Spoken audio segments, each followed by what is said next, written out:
ছিল আমাদের চাইল্ডহুড, আর এখানে আমাদের অনেক চাইল্ডহুড মেমোরিজ আছে। সো আমরা অনেক এনজয় করতাম, পুকুরের মধ্যে গোসল করে থাকতাম।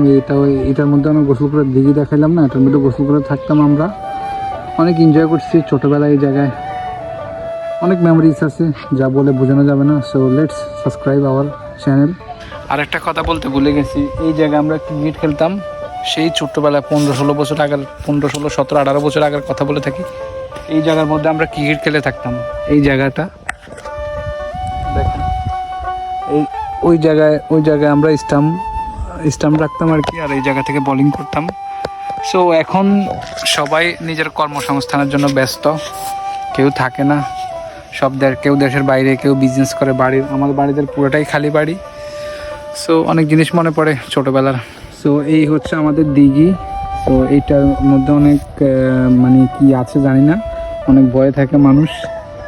আর এগুলা হচ্ছে বাগান জঙ্গল আর কি, এগুলা সুপারি গাছ। এই হচ্ছে সুপারি গাছ, সুপারি আছে গাছের মধ্যে দেখাচ্ছি, এই দেখেন পাকনা সুপারি।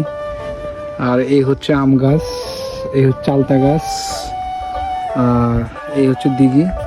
আর এই হচ্ছে আমাদের কবরস্থান, পাশে কাছারিঘর। এখানে সকালবেলা মক্তবে পড়তো সবাই, আরবি পড়তো সবাই আর কি এই জায়গায়। আর এই হচ্ছে কবরস্থান, মারা যাওয়ার পরে এই জায়গায় দাফন করা হয়ে থাকে আর কি, গ্রামের মধ্যে আমাদের বাড়ির